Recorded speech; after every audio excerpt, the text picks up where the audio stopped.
Outsource पर आना चाहेंगे, क्योंकि लगातार एक ही सवाल आउटसोर्स कर्मचारियों की ओर से उठाया जा रहा है कि जॉब को लेकर गारंटी इन्हें मिलेगी या फिर नहीं मिलेगी। और देखिए, भाजपा विधायक रणधीर शर्मा ने आज फिर यही सवाल उठाया, जिसमें जल शक्ति विभाग से निकाले आउटसोर्स कर्मचारियों का जिक्र तो उन्होंने किया ही किया, लेकिन साथ ही साथ ये भी पूछा कि जिन कर्मचारियों का एग्रीमेंट खत्म होने वाला है, क्या उन्हें यहाँ पर एक्सटेंशन दिया जाएगा। तो इस पर फिलहाल सीएम सुक्खू का महज इतना ही कहना था कि जो आउटसोर्स कर्मचारी हैं उन्हें घबराने की आवश्यकता नहीं है,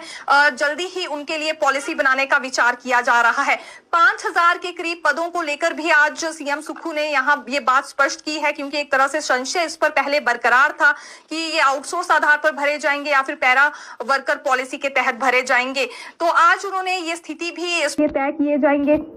उसके बाद ही 5000 के करीब ये पद भरे जाएंगे, यानी कि पैरा वर्कर पॉलिसी के आधार पर इन पदों पर भर्ती होने वाली है। आउटसोर्स आधार पर यह भर्ती नहीं होगी। तो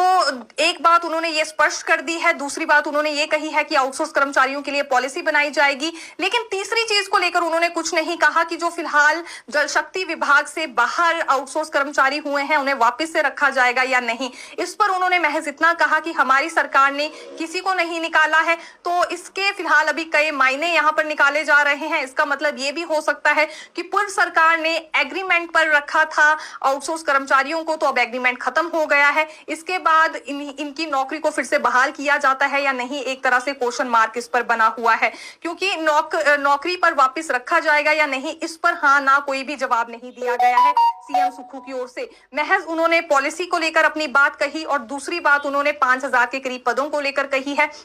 कि रेगुलर मोड पर ये भर्ती होगी, मापदंड इसके लिए कई तरह के तय किए जाएंगे, और अगर रेगुलर मोड पर होगी तो फिर लाजमी सी बात है कि पैरा वर्कर पॉलिसी के तहत ही ये भर्तियां होने वाली हैं 5000 के करीब पदों पर। तो अब यह है कि फिलहाल जो अपनी नौकरी से बाहर हो चुके हैं, क्या दोबारा से इनकी नौकरियों को बहाल किया जाएगा। और दूसरी बड़ी बात यह भी है कि स्वास्थ्य विभाग में एक तरह से एग्रीमेंट खत्म होने वाला है 31 मार्च को बहुत सारे कर्मचारियों का, तो एग्रीमेंट खत्म होने के बाद क्या इन्हें एक्सटेंशन दी जाएगी। इन दोनों ही सवालों पर अभी फिलहाल ताले लगे हुए हैं, इस पर कोई भी जवाब वर्तमान सरकार की ओर से सामने